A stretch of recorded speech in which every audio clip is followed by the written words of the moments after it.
Aba, may talent.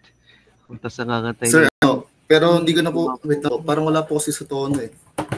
Hindi, okay lang. Kami na mag-a-adjust. Huwag ka mag-alala.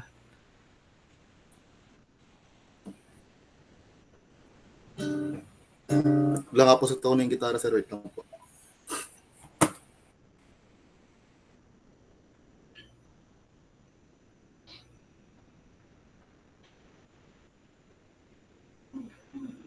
Sir, bawi na lang po ako susunod, sir.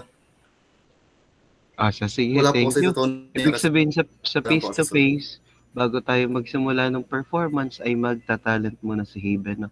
So, Mika, ikaw nang bahala kung kaninong group mo ilalagay si Haven. Ha?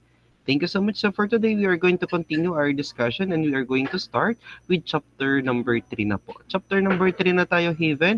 So, you may ask your classmates for the discussion or baka meron silang mga naging video of our previous discussion. Na?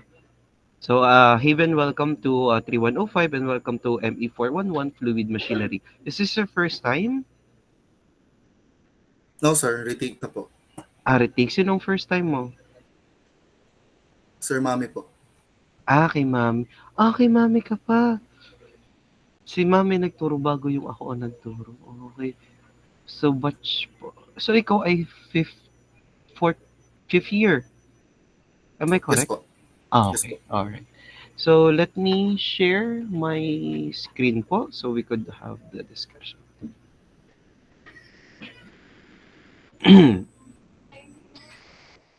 So yesterday, na-discuss na po natin yung ating chapter 1, chapter 2, nakapag-try din po tayo ng sample problem for our specific speed. Dahil naman si Haven naman pala ay na-take na to dati. So I think kayang-kayang makahabol naman for chapter 1 and chapter 2.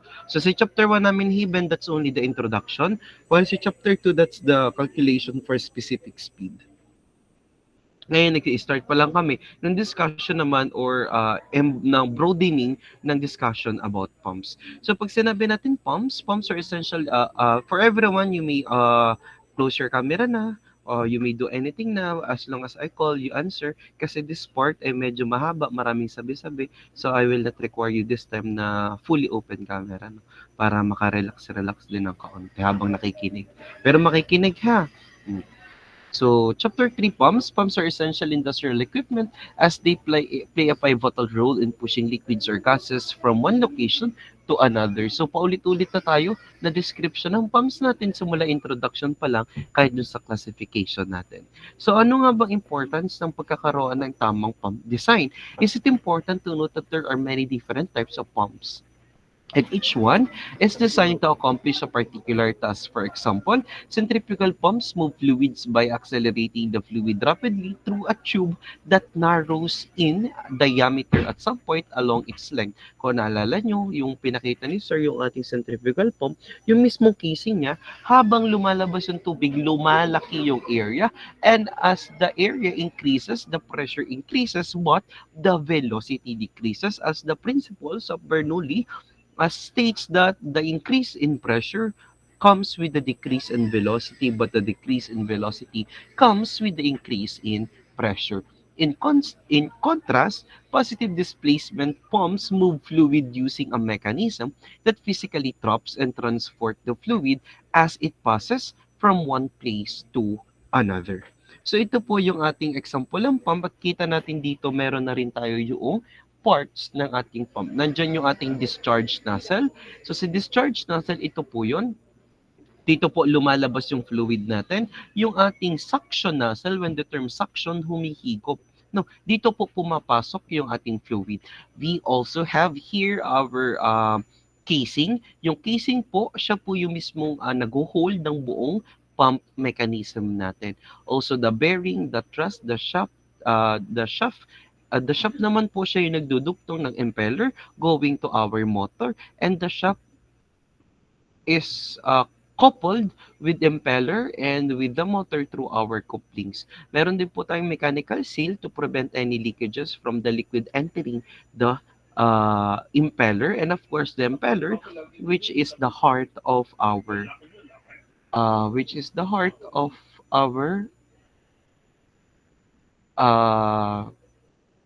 pump, no? So, yun yung tinatawag nating rotor kahapon.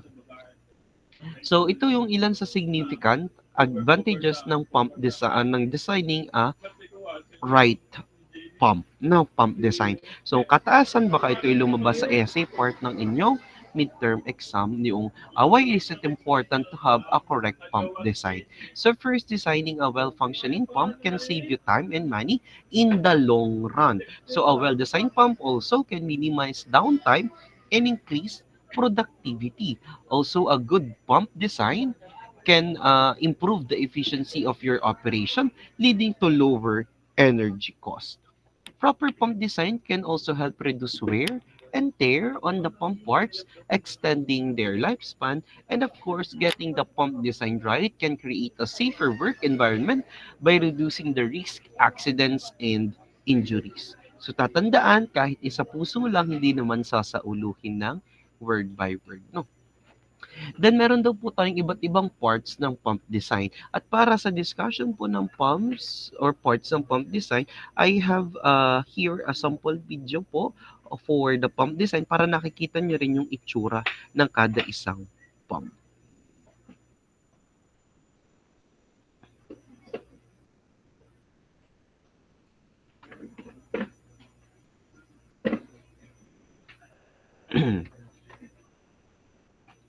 So, let's listen and watch for this one po.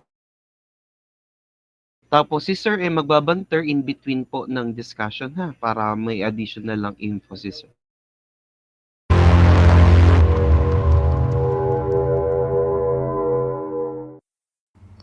Welcome to hardetengineer.com. I am Varun Patel. In this video, I am going to explain you about centrifugal pump parts.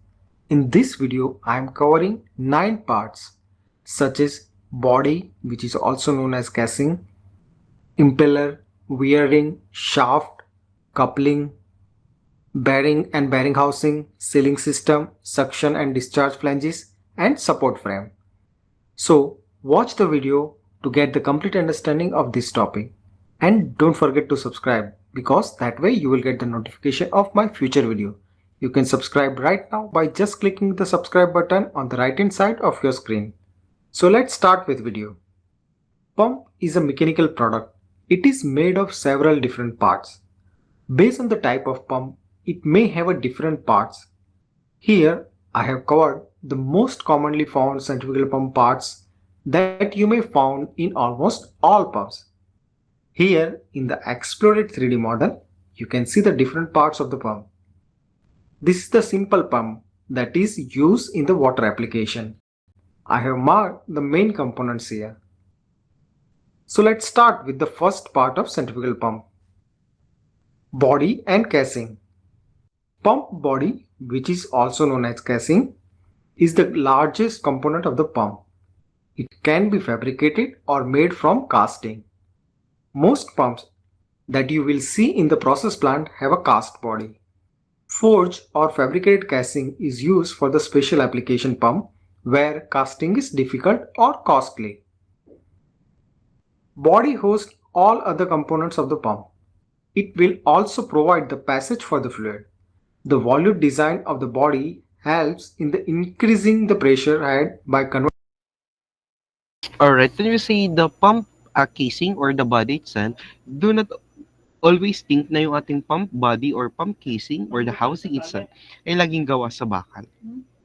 No, may mga materials tayong nagagamit, for example ay glass, no, or yung other types ng material na pwede nating gamitin in creating the casing or the body. Specifically, kung ano po yung gagamitan kapag food, kalimitan yung mga glass pump yung nagagamit natin. Energy. Depending on the pressure and the fluid property, it can be manufactured from the different materials such as carbon steel, stainless steel, or alloy steel. There are different types of casing design available to meet the different pump design. The first. Kung maalala nyo, nung tayo ay nag-drawing ng ating centrifugal pump, ito yung single volute. No, pag sinabi nating volute, kung alam niyo yung mga design na volute, yung maliit papalaki or papalaki paliit. So dito, yung single volute natin, wala po siyang suppressing or harang dun sa gitna kung saan ibig sabihin increase in area will also equal to increase in pressure. While dito, dahil nga po naging dalawa yung naging itsura ng volute natin dahil nagkaroon tayo ng isang guiding vein sa gitna, ibig sabihin nagkaroon din tayo ng dalawang pressure, then it will be combined on the upper part or on the discharge part ng ating pump. Next po. Here in the photo, you can see the single and double suction casing design. In double suction design, fluid can enter from the both sides of the impeller.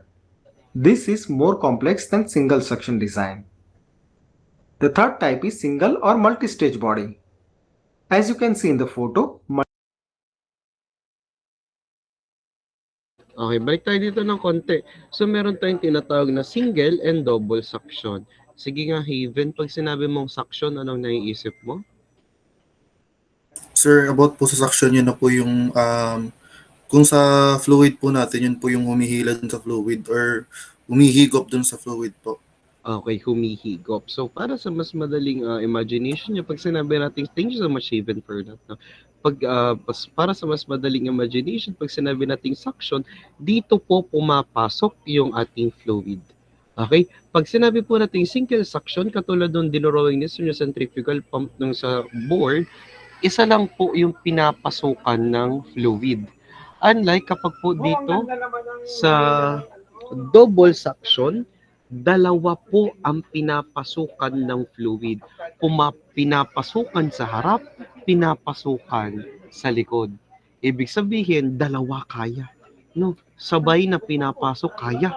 Ganon kagaling kapag double suction. Ibig sabihin, kapag double suction, mas marami pong energy or mas maraming fluid ang pwede nating ma-deliver, mas maraming energy na i-impart natin into the fluid. Kuya Andrew, itataas yung... may depends pa ako. Pag kailangan nyo ng tulong, itutulungan ko. Sige pa. Salamat po, Andrew. Okay? So... the third body is bigger and costly than the single stage pump. The next is radial or axial split body.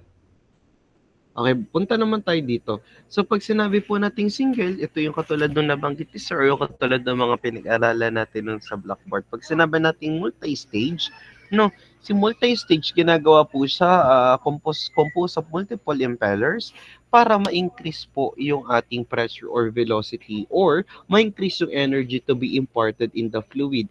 For example, we have impeller 1, impeller 2, impeller 3, impeller 4, and impeller 5. Papasok ang tubig kay impeller 1, ilalabas ni impeller 1 ang tubig ng medyo may added energy na. Yung inilabas ni impeller 1, siya naman ang papasok kay impeller 2. Yung inilabas ni impeller 2, siyang papasok kay impeller 3, at yung inilabas ni impeller 3 ay siyang papasok kay impeller 4, and so on and so forth, bago natin i-release dun sa ating paglalabasan na discharge. No? So, in that case, yung kaninang single stage or single pump natin, kaya makapag-provide ng certain energy to the fluid, pero dito na-add up at nag-a-add up kung ilang impeller yung ating ginamit. Okay? Next po ay itong ating radial at saka po yung split type.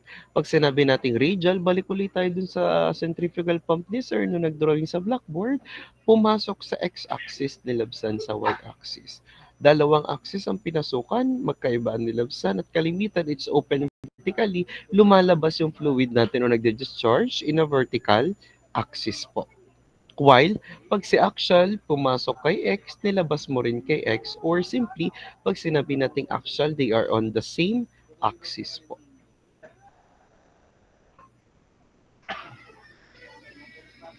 Let's have this impeller naman po. Now the next part of the centrifugal pump is impeller. The impeller is the most critical part of the pump performance.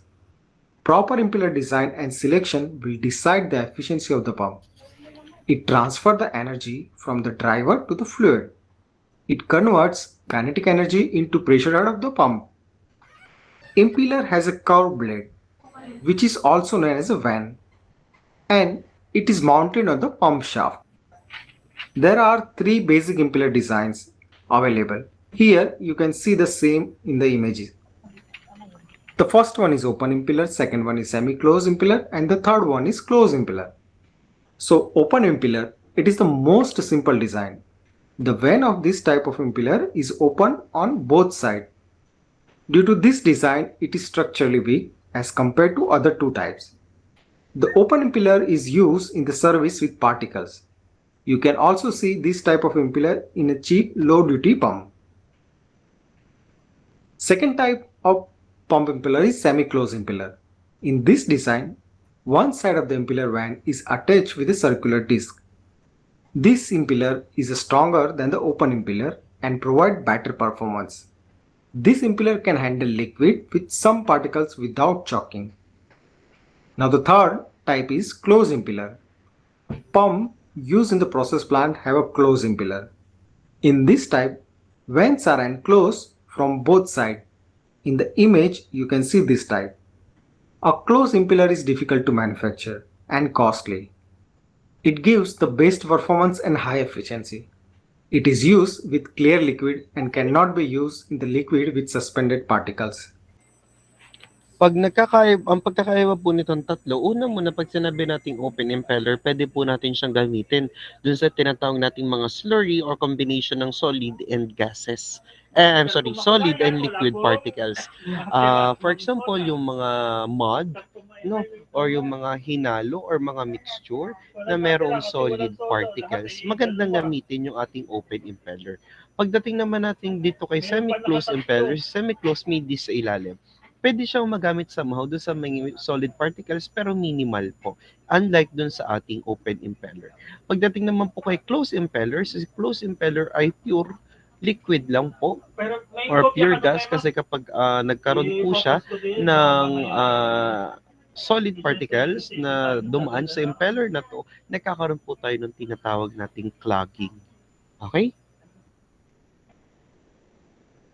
When damage to the impeller and pump body in the wear rings.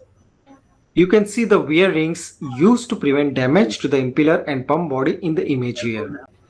It is a metal ring as you can see in the image.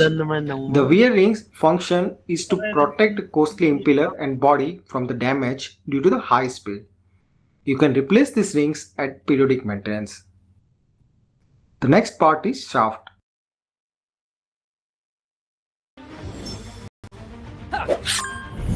Hero Wars! Sorry. So, naglalaro muna tayo ng Hero Wars. The function of the pump shaft is to transfer the driver energy to the driven. That means impeller. It is forced drill with machine surface. Depending on the pump design, it can be overhang type such as in a single stage and suction pump or supported at both ends such as between bearing pump. The next part is coupling. To connect pump with a driver, whether it is motor, engine or turbine, the coupling is used. There are two types of pump coupling used in the pump. The first one is fixed or rigid coupling. This type of coupling is used when you have a perfectly aligned driver and motor. It is not suitable for the most pump used in the process plant. If there is a misalignment, it will create a high stress in the shaft. The next type is flexible coupling. It is regularly used in a pump as this can compensate some of the amount of both radial and axial misalignment. In the image here, you can see the both type of pump couplings. The next is bearing and bearing housing. Most centrifugal pumps use standard roller bearing. The bearing function is to keep the shaft in position and it facilitates the frictionless movement of the shaft. Bearings are also one of the most critical components of the pump, as improper selection leads to pump failure. Bearing housing is the place where bearings are installed. Lubricant is filled in this housing to keep bearing cool and well lubricated to achieve the best performance. In the image, you can see the bearing and bearing cover under which bearing sits. Next is the sealing system. The function of the sealing system is to prevent the leaking of the liquid from the pump. Depending on the properties of the liquid being handled, complexity is involved. The pump sealing system can be as simple and a complex at the same time. A simple gland packing is enough for the water pump, whereas for toxic or inflammable liquids, a separate sealing system is required. Different type of mechanical seals are available to meet these requirements. The next part is the suction discharge flanges. Suction and discharge flanges are the part of pump body. It can be end suction, top discharge or radial type. Dimension of these flanges are machined to match the connecting pipe flanges. Sometimes you can see the small ring welded inside the discharge flange to achieve the desired flow rate. The last part of Ayan, the wait pump lang. is the suction. Linawin lang po natin na pag sinabi po nating flanges, yung po yung bilog na to na may 4 na butas, siya po yung pinagdudugtungan ng mga piping natin papunta dito sa inlet at papunta sa outlet. Pero pag sinabi nating discharge nozzle at discharge, nakalimutan. At discharge at one moment.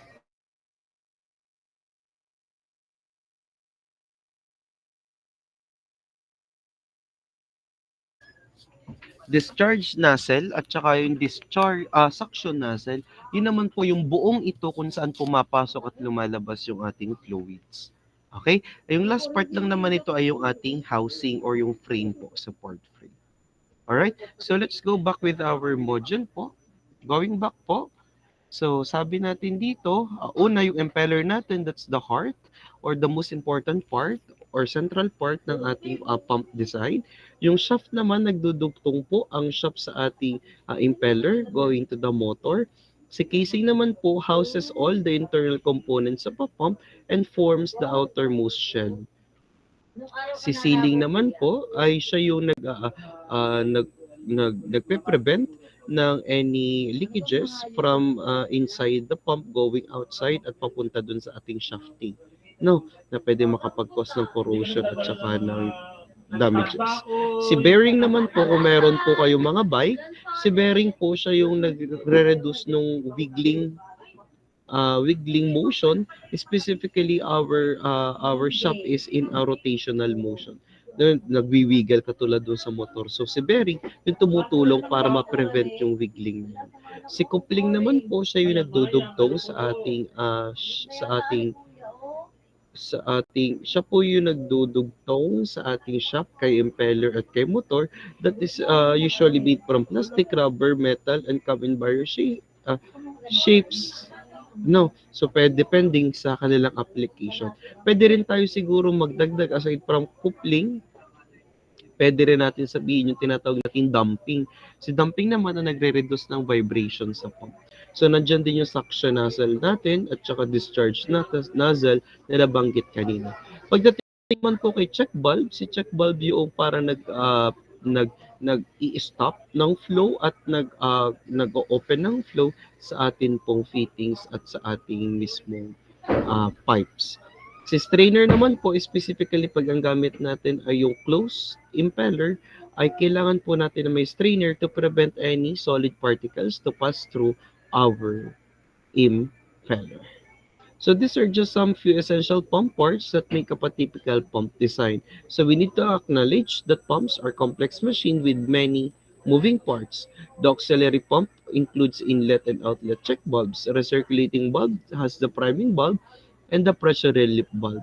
So these parts are essential for ensuring the pump operates properly and efficiently. It is vital to ensure that these pump parts are always in good working condition to rely on your pump for years to come. So for positive displacement and rotodynamic machine, we already discussed this one. Punta po tayo dito sa types of pump. For the types of pumps, we have the positive displacement at si dynamic. Pag sinabi nating positive displacement, Gerard, ano nga po yun?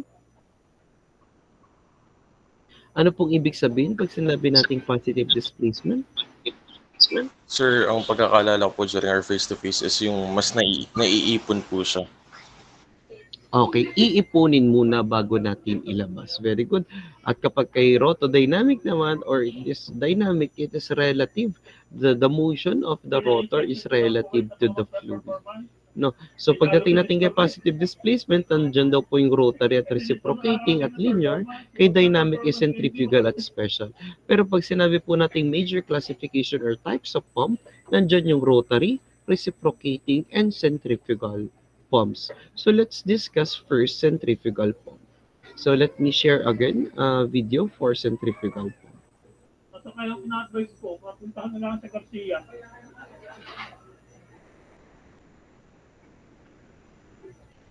Centrifugal pump working. Centrifugal pumps pump liquid by means of the centrifugal force developed by rotation of an impeller. The kinetic energy imparted to the liquid by impeller rotation is converted to potential energy by making the liquid to flow through a volute casing in volute pumps, a diffuser in turbine pumps. For explanation, the centrifugal pump representation above shows both guide vanes and a volute. Let us understand the basic stages through which the liquid is pumped.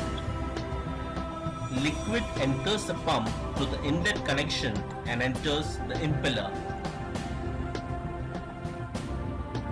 The impeller rotates and imparts energy to the liquid and delivers it at a higher velocity to the diffuser.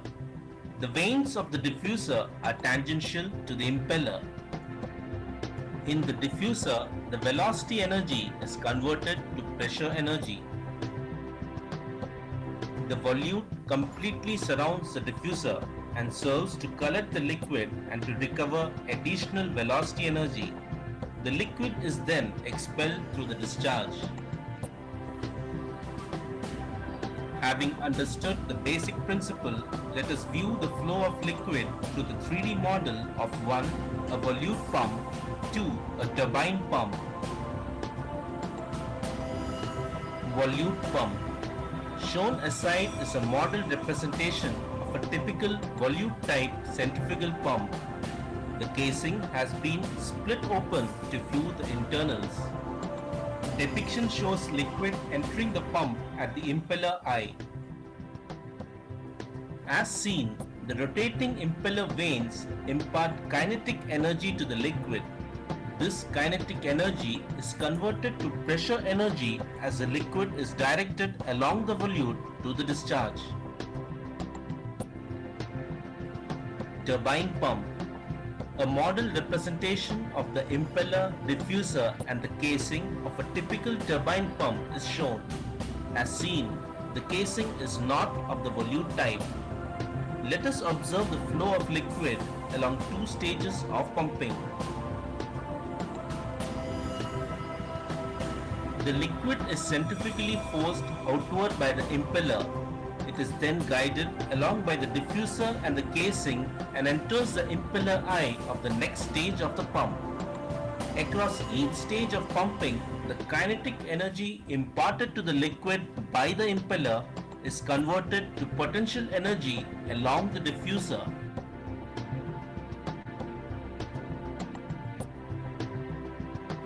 Liquid at a higher pressure now enters the impeller eye of the 3rd stage and so on.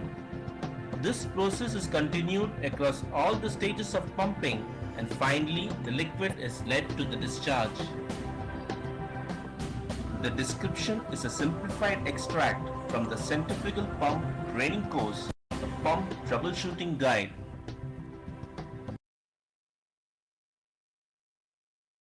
Alright, so that is 4 hours centrifugal pump. So doon inisa-isa naman no, yung ating process or kung paano yung working principle ng centrifugal pump, just like katulad nung na-discuss ko din nung tayo ay nag-face to face. So here centrifugal pumps, as the name implies, employ centrifugal force to lift liquids from a lower to a higher level. This type of pumps in its simplest form comprises an impeller rotating in a volute casing. Liquid led into the center of the impeller is picked up by the vanes and accelerated to a high velocity by rotation of the impeller and discharged by centrifugal force into the casing and out of the discharge. When the fluid is forced away from the center, or it is called the eye of the impeller, a vacuum is created and more liquid flows in. Consequently, there is no constant flow through the pump. So again, this is our centrifugal pump. And for the operation, na-discuss naman po dun sa video na yun. So let me also share you one type of pump po, yung tinatawag nating mamaya na pala.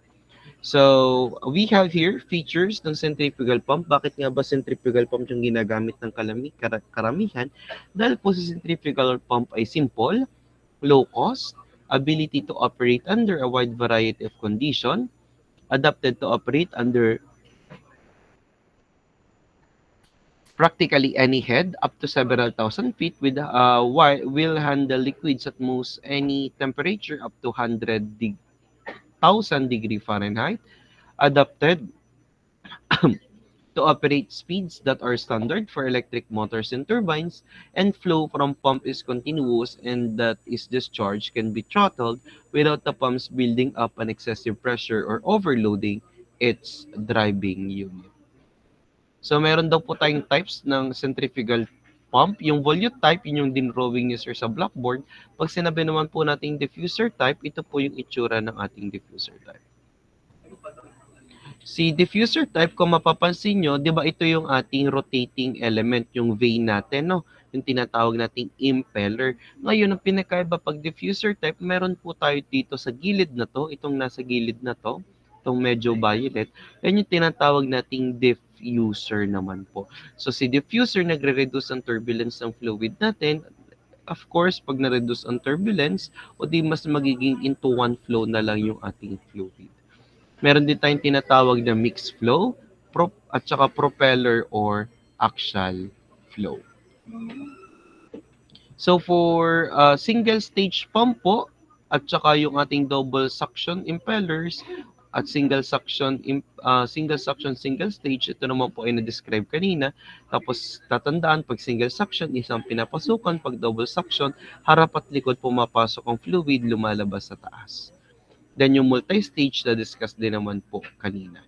Meron pa rin po tayong other types ng centrifugal pump. So nandyan po yung ating condensate pump, close-coupled pumps, non-clogging pumps, paper stock pumps, pumps for handling abrasive material, packingless, chemical, glass pump, hot oil and high pressure pump, yung Renet pump natin.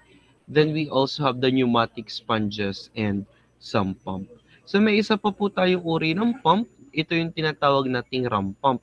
At itong si ram pump, ito po yung gagawin nyo on this coming September 10. September 10. So let me show you this video so you already have an idea on how you are going to create or even the principle behind the ram pump.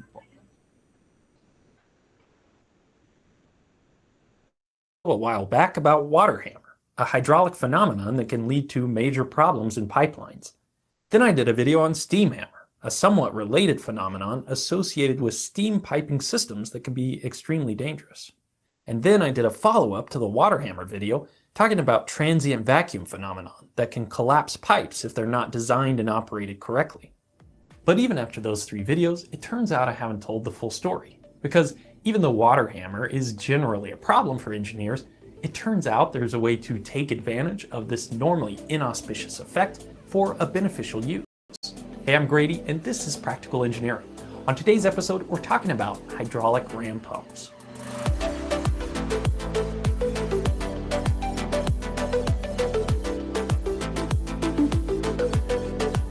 This video is sponsored by NordVPN. Visit nordvpn.com/practicalengineering to get 81% off a 3-year plan. More on that later.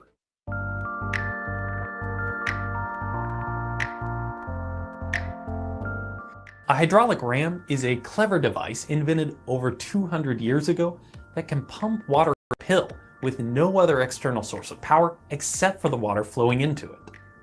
No, it's not a free energy device, but if you search around, you'll find lots of great implementations of this style of pump on YouTube, mainly from people doing homesteading and off-grid lifestyle vlogs.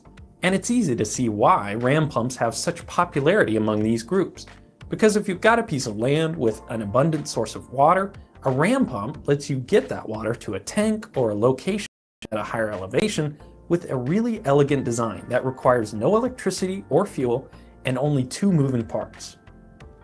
So of course, I built my own so you can see how it works. But first, we need to build just a little bit of foundational knowledge on the behavior of fluids, and this is something anyone can understand. There are 3 types of energy that a fluid can have, and in civil engineering, we normally convert them to their equivalents as the height of a static column. This distance is called the head. Understanding the energy in a fluid is how we solve a lot of engineering problems, because in most scenarios, the amount of energy stays the same, and the only thing that changes is what form it takes. The first type is head from gravitational potential. It doesn't have an equivalent static column because it is a static column. The head is just the distance from an arbitrary datum. This one is easy to understand with a tank and a tube. I can move this tube around wherever I want, but the level in the tube and tank are always going to be the same. They're both exposed to atmospheric pressure at their surface, and they're not moving, so there's no velocity. It's just pure gravitational potential. The second type of energy is pressure head. In this case, the head is the pressure divided by the gravity times the density of the fluid. So if I close off the top of my tank and add some air pressure, the level in the tube goes up. The new height is the pressure head, the equivalent static column related to the pressure in the tank. For a given pressure, a denser fluid like mercury will have a lower head compared to a lighter fluid like water because they have different unit weights.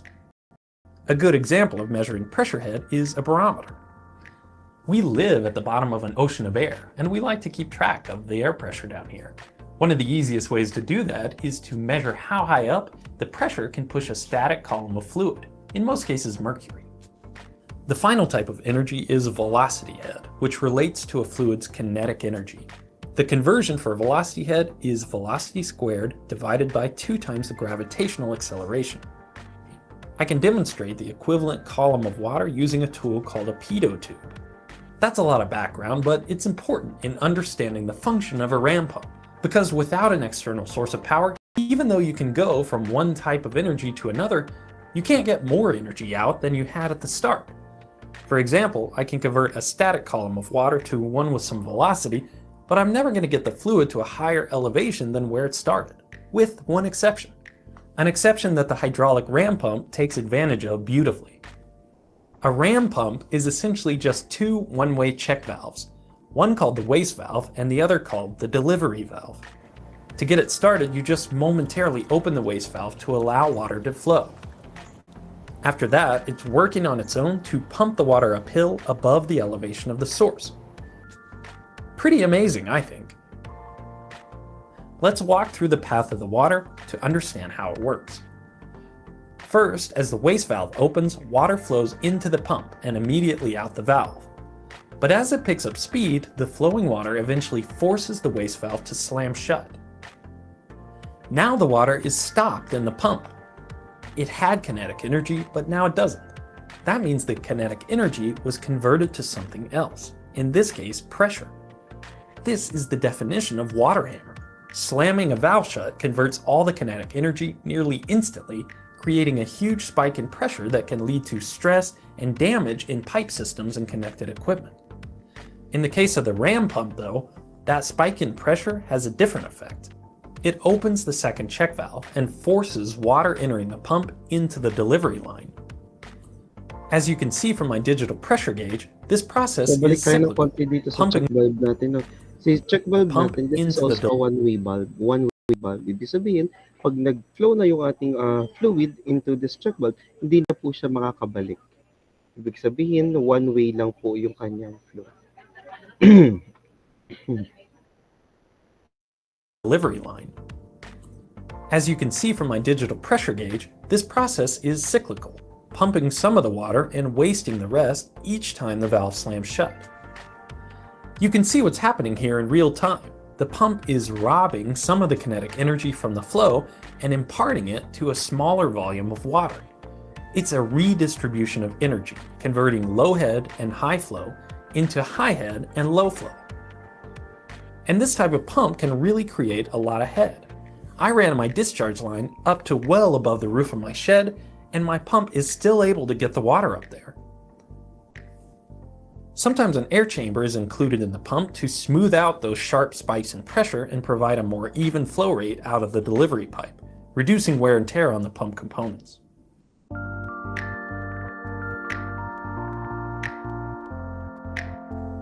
If you think in terms of modern electrical devices, imagine we installed a hydropower turbine on a pipe to spin a generator and then use that electricity to power a pump to move the water coming out of the turbine. Obviously, you wouldn't be able to pump all the water, and anyway, that would be a pretty complicated setup for something the ram pump can do with a few very simple off-the-shelf plumbing parts. In fact, there is a type of pump that works from a water-powered turbine. Maybe I'll build one of those next. For now though,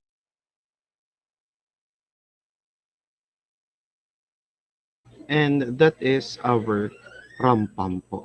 And for now, that will be our discussion po. And in our next meeting, I will be providing you our next meeting. So on Tuesday, at 3105, on Tuesday, you will use our time for you to prepare for the ram pump activity or ram pump presentation no, ng inyong ginawang ram pump.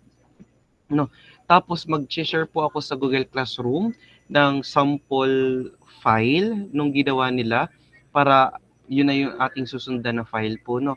Tapos saan po tayo kukuha ng source? Kayo po ay magdadala ng yung water jug na color blue na may gripo. So doon magmumula yung tubig nyo, maglalagay lang tayo ng certain height na pagsisimulan. Okay? Question po. Question? Question? Clarification? Alright, kung wala na sa everyone, please again open your camera for our photo opportunity. Photo opportunity. Open your cam, then Mika, please do screenshot for attendance po. Ang di naka-open cam o di absent po.